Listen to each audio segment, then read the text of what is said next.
Well, hello everyone, and thanks so much for joining today's invited seminar series. I'm very, very honored to introduce our invited speaker, Professor Katie Shilton, who is an associate professor in the College of Information Studies at the University of Maryland, College Park. Her research focuses on technology and data ethics.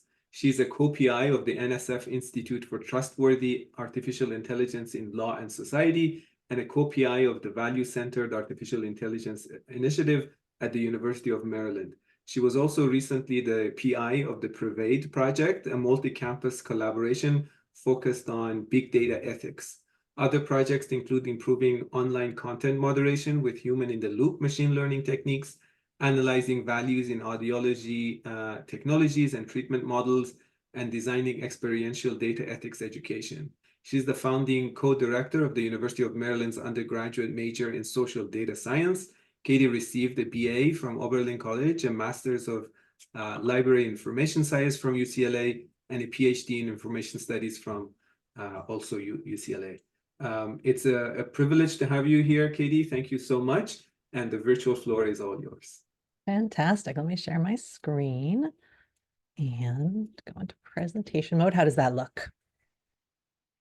Great. Well, thank you so much for that introduction. I'm really pleased to be here today. So today I'm going to focus on data as an aspect of trustworthy AI, and specifically how increasing attention to ethics and participation in digital data use can, and I think should become, a central part of responsible AI development. So I'm going to start today by outlining some of the responsible AI issues that are most impacted by ethical data collection and use, and that make ethical data, I think, a foundation of responsible AI.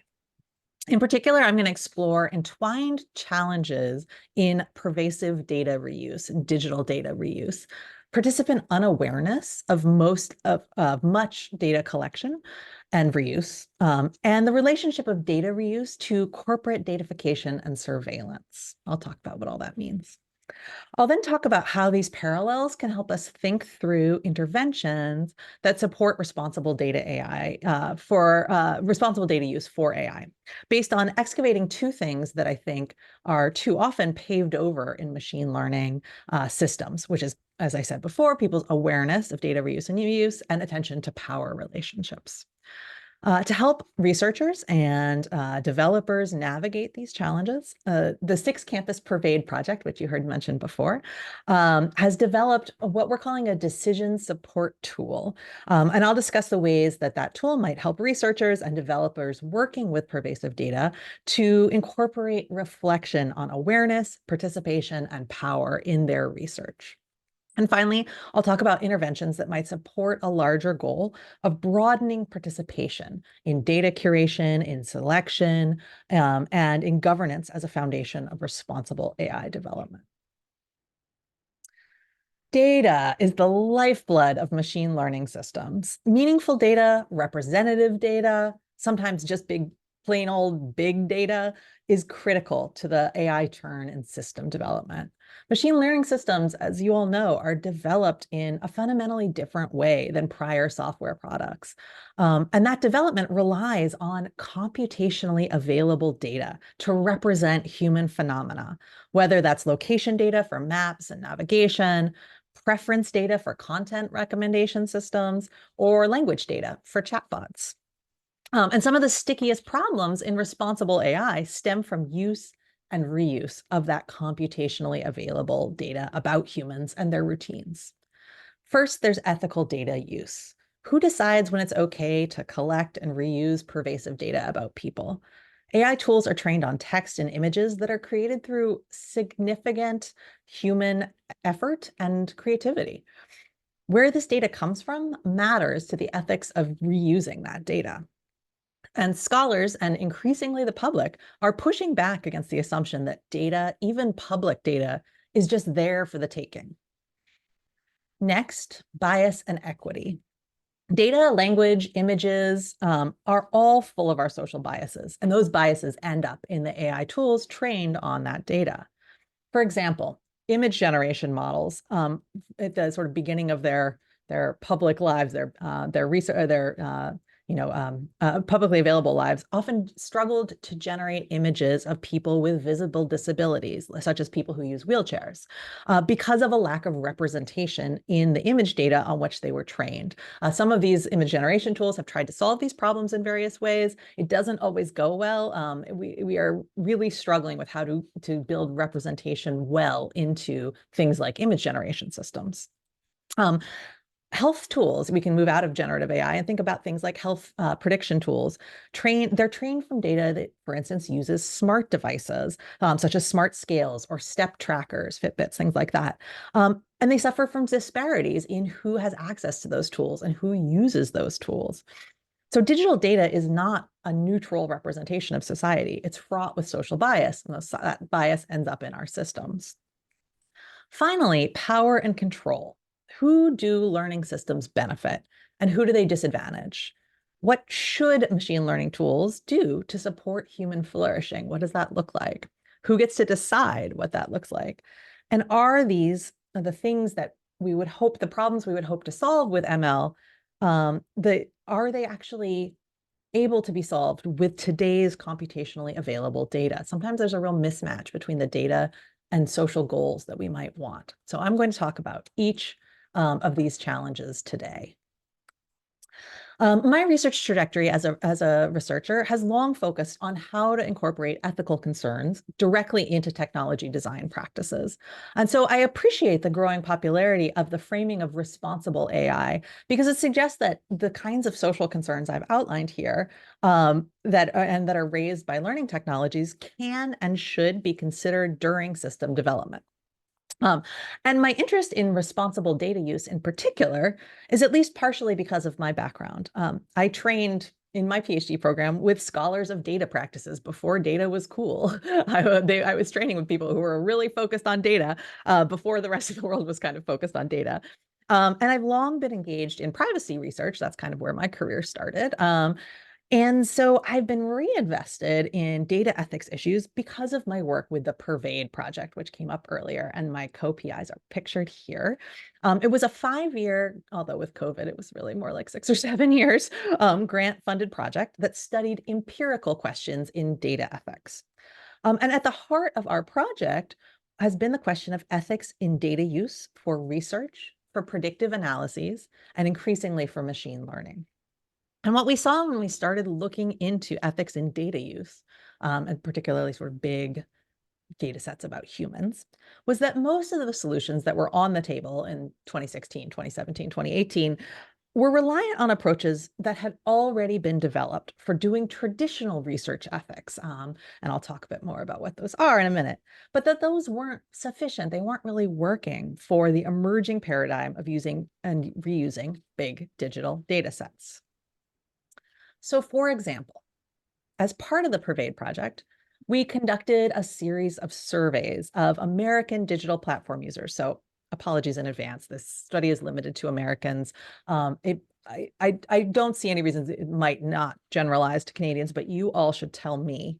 You should tell me if you think it's different. And I'll tell you why. We restricted to Americans because Americans have a very specific set of expectations around research reuses of data because of a history of how research ethics has been controlled in the United States and those sort of regulations around it. So that's why we're limited to Americans here.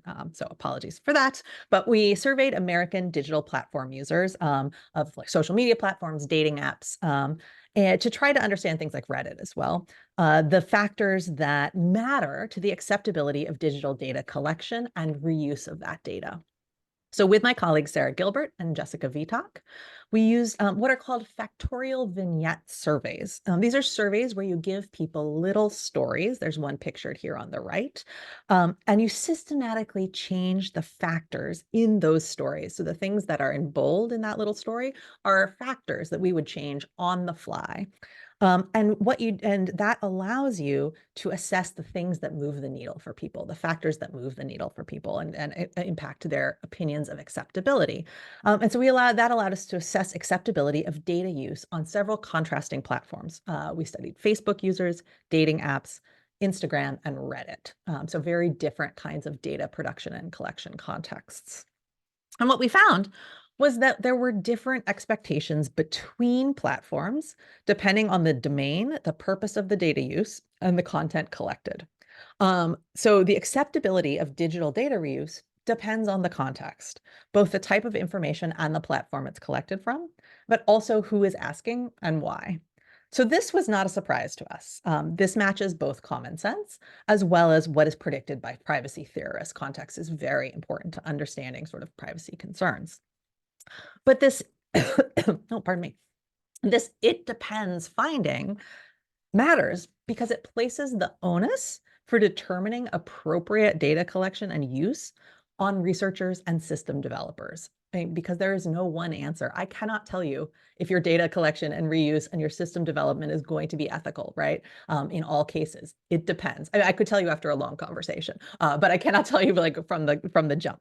And so that's important because it means that we have to be considering all of these factors as we develop systems. That said, one clue to help people developing systems, researchers and people help developing systems, was the factor with the greatest impact across all platforms was consent and awareness of data collection and use. It mattered if people knew that the data collection was happening. And this makes sense. In an American context, so I mentioned that American context before, of the surveys that we conducted, consent has long been understood as a condition of data use for both research, as established by things like university internal review boards, and within industry through things like the fair information principles or fair information practices. And many scholars have critiqued, in fact, critiqued that reliance on consent. But our surveys made clear that consent remains an ingrained expectation among the American public. And even recently, NIST, which is our National Institute for Standards and Technology, which will have a large role in AI ethics through government efforts to be more accountable for AI. And NIST researchers have raised the Belmont principles, particularly informed consent, as central to AI ethics. The challenge here with sort of centering consent is that gaining consent for all forms of online data use and reuse has serious logistical challenges. You can imagine using Twitter data and trying to do sort of DM everyone who's in your data on Twitter. Twitter actually doesn't allow that, right? That's spam. So trying to logistically consent everyone whose data you're using is actually extremely complicated in some settings, right? Other settings, a health study, it might be easier, right? But in many settings, it is not easy. It might involve re-identifying people who you don't want to re-identify, right? So consent has logistical challenges. Consent is also, as many scholars have pointed out, not particularly protective for digital data. It's hard for people to meaningfully consent to data collection when they don't really know what is going to be done with that data or what it might mean about them. Consent doesn't protect sort of data bystanders, for instance, in images, right? I might consent to having my images used, but do my children who are in those images consent, right? And consent doesn't protect against inferential harms in big data analyses. I might not be even in a data set, but you might be able to tell something about me because there are lots of people like me in that data set, right? Consent doesn't help us with inferential harms particularly. And finally, and the sort of big reason why I think Belmont is not really the right analogy here, is that the teeth of Belmont, the enforcement, which in the United States is through IRBs or institutional review boards, doesn't have jurisdiction over many AI development projects. Research ethics are very traditionally sort of written up in the United States, and IRBs frequently don't have jurisdiction over these kinds of projects, partially because of how they're done, partially because many of them occur in industry where we don't have IRBs. So I agree with NIST researchers cited in the article I've pictured here, and I've got the site for you here, that the Belmont principles, the broad Belmont principles, respect for persons, beneficence, justice, remain a good fit for data ethics. Those are great principles, high-level principles. But the impactful thing is how those principles are interpreted in practice and the governance structures that shape that interpretation. And so what would it look like to fundamentally reinterpret Belmont principles, not just as consent? So respect for person and consent don't have to be the same thing, right? Could we rethink them for a big data world and perhaps recruit different governance systems to help us in that rethinking. So when Pervade started thinking as a team about the uneasy fit between digital data research and current research ethics protections, it reminded us of another research approach that has grappled with the ethics of their methods, that of ethnography, as practiced in fields like anthropology and sociology. We had a moment of realization during the project. What if Belmont is not necessarily the model? What if the changes the fields of anthropology and sociology have made in response to crises of ethics are a more appropriate model? Digital data use has more in common with ethnography than I think is immediately obvious. The instruments are different, right? Human senses instead of digital sensors, individual sense making instead of algorithmic pattern matching. But both forms of research rely on integration and interpretation of multiple data streams, and both require judgment about what features of a context are relevant for meaning making. The ethical challenges resonate between these these methods as well. In a classic ethnographic methods textbook, this is from 1980, Spradley writes, "No matter how unobtrusive, ethnographic research always pries into the lives of informants. Participant observation represents a powerful tool for invading other people's way of life. It reveals information that can be used to affirm their rights, interests, and sensitivities, or to violate them." Substitute the words digital data use or data science or even AI, and the concern is the same. Reflecting first and foremost on whether data use will affirm the rights, interests, and sensitivities of the people it documents, or alternatively violate those interests, should be a first order concern for trustworthy and responsible data use. Ethnographers' dedication to the rights and interests of the subjects of participant observation comes from a long and painful history of the use of ethnographic methods. The history of ethnographic research is also one of colonialism. The earliest ethnographies were conducted by American and European academics through fieldwork among indigenous peoples, and this practice continued well into the 1980s. As post-colonial movements took hold in academia, and particularly in anthropology, scholars began to grapple with the ethics of their work. And a recentering of the rights of and obligations to research subjects was the result of a field-wide reckoning. Today, ethnographers are expected to reflect on their power as researchers, as well as on what they are taking from the communities that they study. Ethical concerns about early ethnographies were not limited to colonialism, but also extended to other historically disenfranchised groups. One of the most famous examples of controversy over ethical issues in ethnography surrounded Loud Humphrey's 1968 dissertation and his later book titled Tea Room Trade: Impersonal Sex in Public Places. In this study, Humphreys conducted observations of male-male sexual encounters in public restrooms, known as tea rooms. Humphreys disguised his identity and his purpose as a researcher. He didn't tell people that's why he was there. He did not obtain consent from his participants, and he used license plate numbers to discover the identities of the otherwise anonymous men from the restrooms, so early forms of big data tracking. The ethics of tea room trade caused an uproar at the time and are still debated within sociology. So AI research may not be as obviously entangled with colonialism as anthropology, but we do use tools and methods entangled with other problematic practices. Data that's been biased by historical injustices, and data collected frequently without participant awareness in the name of surveillance and commercial interests rather than the direct interests of data subjects. And that data is then repurposed for reasons beyond what participants might have consented to, even if they did consent.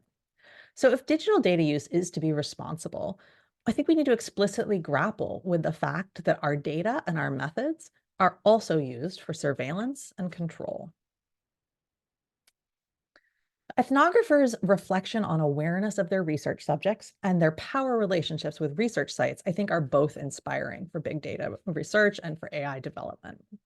Along with the Pervade research team, I have argued that researchers using pervasive data should probe appropriateness and complex potential harms using two lenses that are directly inspired by ethnography. First, I'm going to talk about the ways that system developers and data scientists might learn from ethnographers' contextual sensitivity and experiencing helping research subjects interpret research participation by reflecting on awareness. So I'm going to argue awareness is a broader umbrella than consent. Consent might be part of awareness, but they're not exactly the same thing. So for instance, ethnographers have developed a suite of techniques to gain the trust of participants beyond sort of informed consent forms, right? They have to first gain what is called entree, which is the permission of participants broadly to even be in their space and in their lives.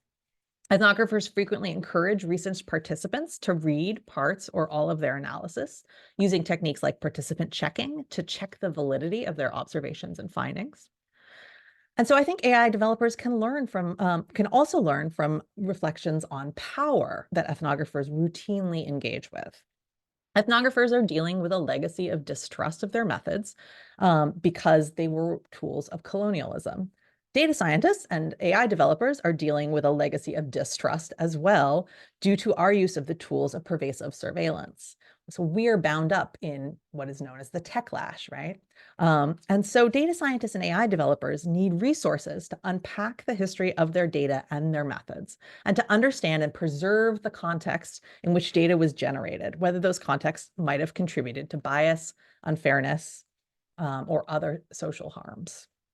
So over time, ethnographers have made efforts to diversify their discipline and have shifted topics of study by including studying up, which is the idea of performing ethnographic research on groups who are more or at least equally socially powerful than the researcher. So turning your lens on things like governments or bankers or other sort of very powerful people in society.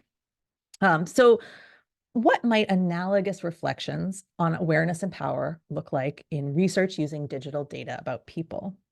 These techniques don't translate directly to data science and AI development, but the ethos behind them, I think, is inspirational.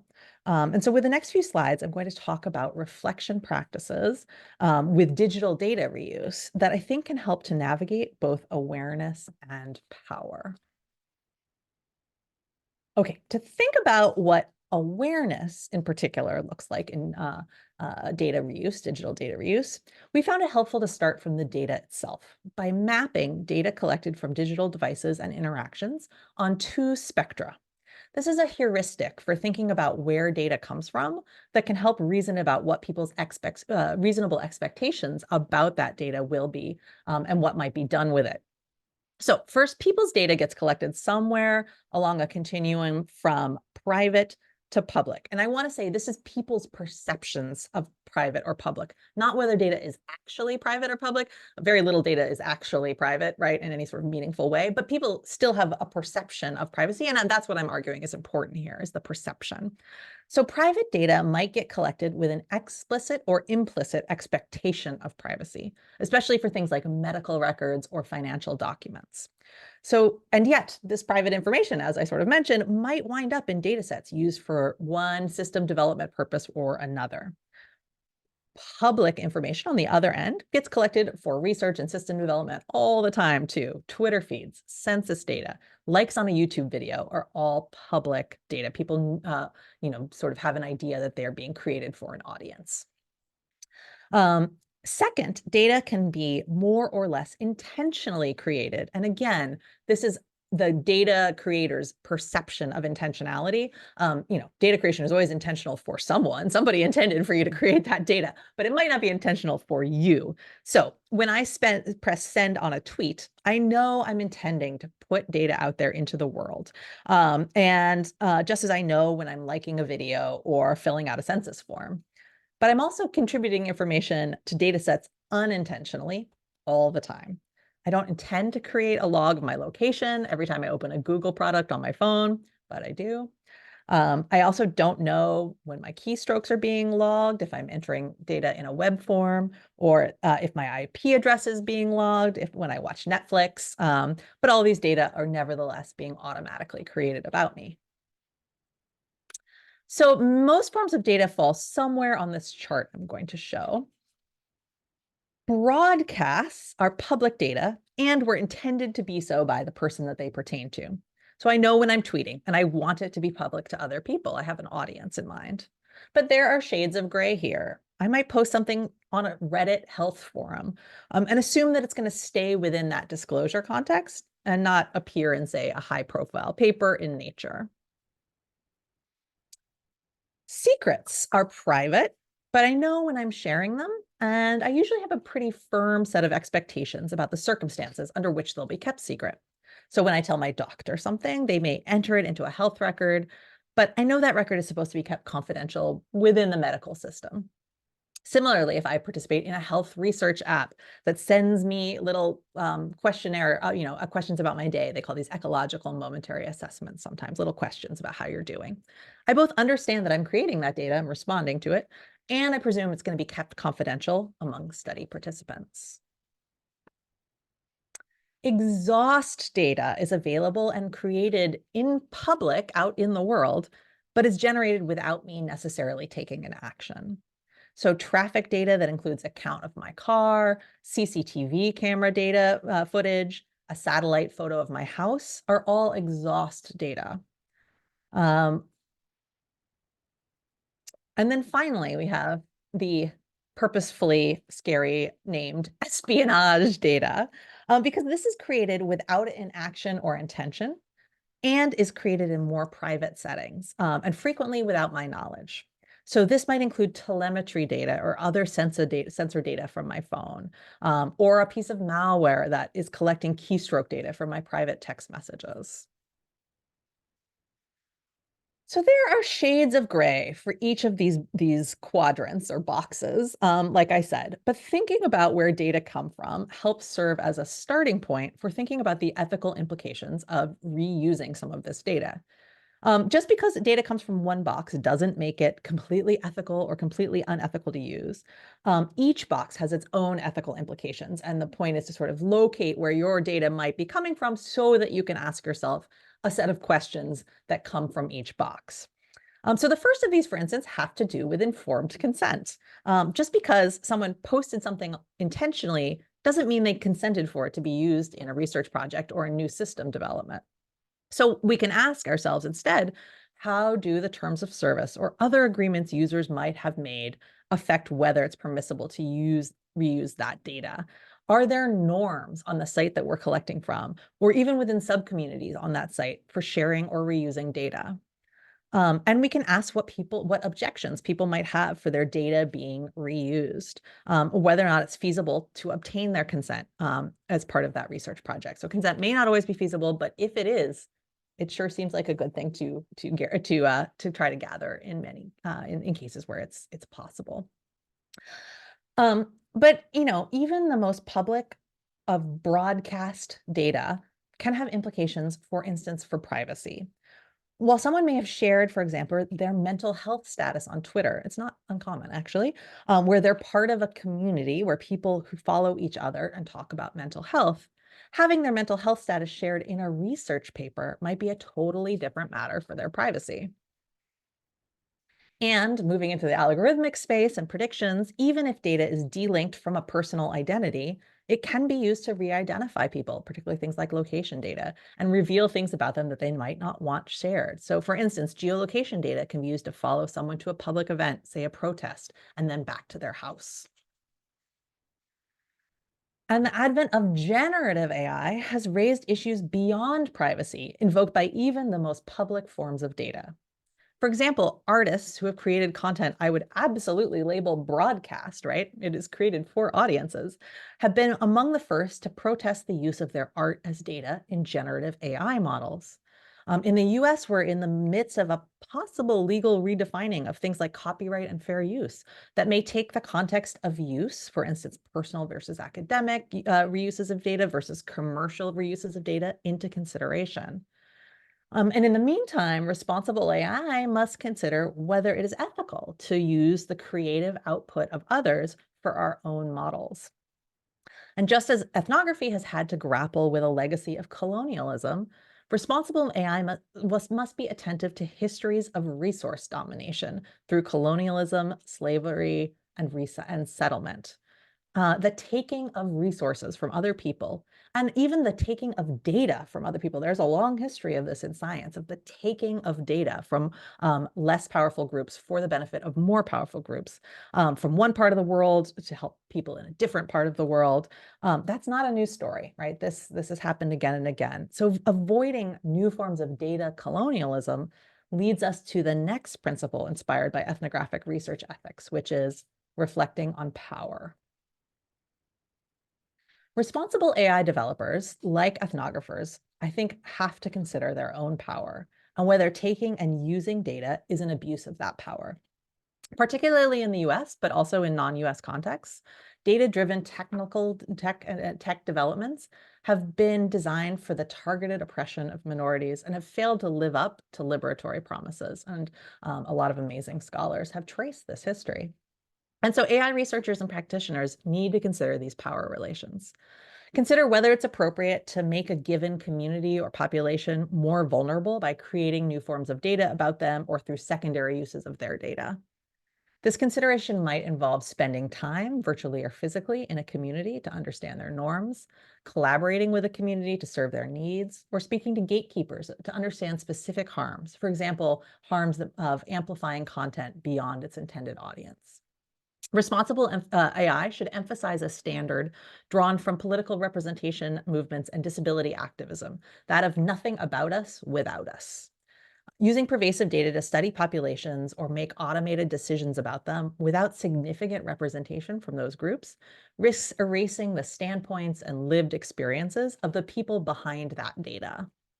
And just as in ethnography, there's an argument for using data science and system development to study up, for turning our lenses, automated decision-making on people with significant social or political power, health systems, insurance companies, for whom public accountability is important. Of course, understanding power and imbalances of power is a really complex process. We realize that such a reflection is a big ask, and it's often, something that students are trained to do in disciplines that aren't necessarily machine learning, right? But the good news is that there are numerous helpful frameworks for thinking through issues of power that have been adapted specifically for diverse and varied forms of digital data use, including feminism, anti-racism, anti-colonialism, and queer theory. For example, the excellent book Data Feminism explains principles for approaching data use from a feminist lens. And attention to power in situated forms of data use continues to grow.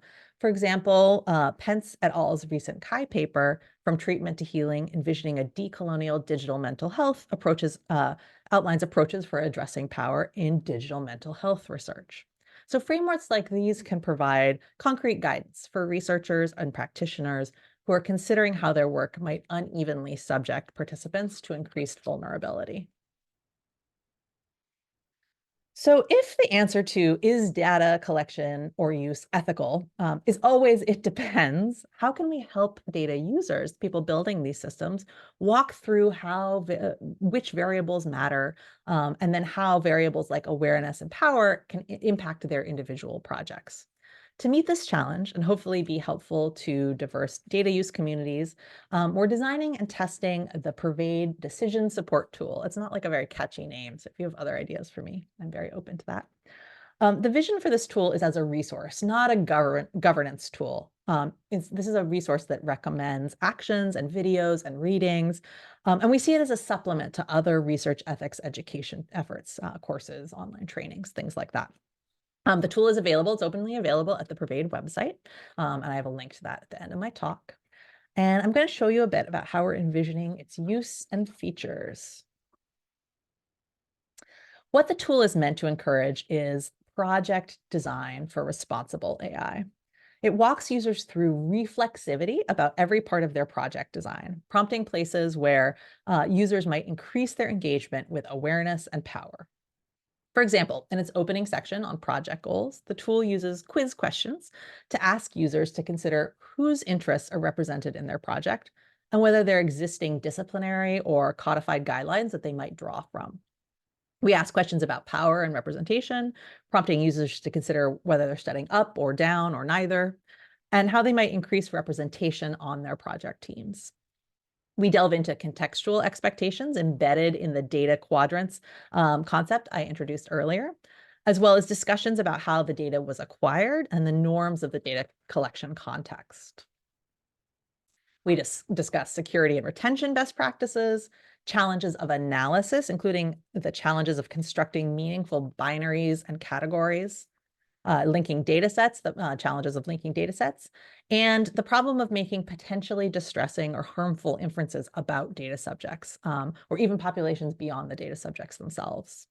And finally, we close with questions about data sharing, including pointing out challenges around de-identification and balancing open science principles with participant protections. So while taking the questionnaire, users get per question feedback. So when you answer something, we'll give you some tools or resources that might be useful. And then when you're finished using the tool, you get sort of a prescription for next steps that you can take to work through the data ethics issues that you've encountered. So users might find themselves operating in easy mode, intermediate mode, or hard mode with more or less work to do to think through ethical issues depending on the details of their data collection and use. So hard mode users aren't being told not to do their project, just that they have more work to do to ensure participant awareness and to reflect upon power. Our tool is designed for researchers and developers, and we hope it will support them not only in their own projects, but to provide experience to lead reflection on awareness and power with their collaborators. This is a skill that you can develop over time, right? And we're hoping to be able to support development of this skill. The Pervade team has been conducting interviews with big data researchers focused on how they navigate issues of awareness and power in their research now. And while these are still in analysis, a spoiler alert for sort of an emerging finding is that we're seeing that data scientists are already, in some cases, successfully grappling with these issues, and that their practices for navigating them tend to look a lot like those of qualitative researchers. We've heard numerous stories of researchers spending time in the communities they're studying to learn the nuances of how data is shared and the expectations for participants. For example, telling students that they're not allowed to harvest data about gameplay in a video game until they've played for 100 hours themselves. Or of researchers thinking critically about how and whether they should perform research on vulnerable populations, whether they're the right people to do that, and striving towards more participatory forms of big data research. Of researchers writing positionality statements, which are common in qualitative work, but we're seeing them more in data science and AI publications, and of turning the substantial tools of data science onto structures of power rather than individual people. So using pervasive data to study political campaigns or advertisers or the platforms themselves. We also hope that professional organizations will establish professional norms and codes for responsible AI, as anthropologists and sociologists have done in their fields. This can consist of setting up clear guidelines for procedures to follow, but it can also consist of peers modeling for each other what trustworthy practices are, what responsible practices are. Peer checking of research or development methodologies while they're in the design phase, and publishing methodological reflections on responsible development practices in things like professional trade journals. Paper reviews, frequently run by professional organizations, are another area where we can build mechanisms for AI ethics into the structures we already rely upon for trust in research more generally. Reviewers can expect and prompt authors for reflections on the whys and hows of awareness and power. And this is already happening formally and informally in places like ACM, SIGCHI, this is the major human-computer interaction conference, which has a research ethics committee that helps advise reviewers when they run into ethical issues in papers. And in NeurIPS, which is a machine learning conference, a major machine learning conference, which requires, quote, authors to put their work in context and reflect on potential harms as well as the appropriate uses of human data sets. Digital device users are already quite vulnerable as their traces are turned into data by researchers, corporations, and governments. We hope that AI researchers and developers will embrace reflections on how to decrease this vulnerability and will hold each other to higher ethical standards, particularly with respect to openness with research subjects and reflexivity on power and impact. For many of us across disciplines, reflections on awareness and power are not necessarily required by current institutional review processes or workplace regulations. But within traditions such as ethnographic research, reflections have become bound up with definitions and norms of good research practice, good methods, and good practice. So through design for such reflections, technologists, researchers, and the organizations that support pervasive data use can all contribute to a more responsible AI development community. Finally, though I focused today on ethical data use as sort of one component of responsible AI design, I want to finish by highlighting that much of this work is fairly new and that there is lots of room for innovation in the space of design practices that can support the development of responsible AI.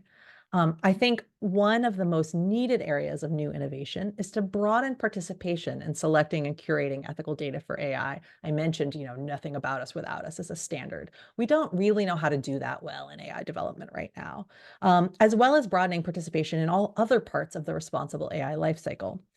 So this challenge is a major motivation and research goal for the new NSF and NIST funded Institute for Trustworthy AI in Law and Society, or TRAILS, which is a research partnership between the University of Maryland, I'm part of it there, as well as George Washington University and Morgan State University, all in the DC area, DC Baltimore area. So I'm excited to say we just launched the Institute this year, and we have projects focused on participatory design techniques for AI, developing methods and metrics to represent the interests of diverse stakeholders in AI development, evaluating trust in more participatory ways, and increasing participation in AI governance. So I will end here with a link to my project websites and my email address in case you want to follow up with questions. And I would love to take questions now. Thank you so much, Katie. This was amazing. Wonderful. Yes, this is great. So maybe, Calvin, we can stop the recording so people can ask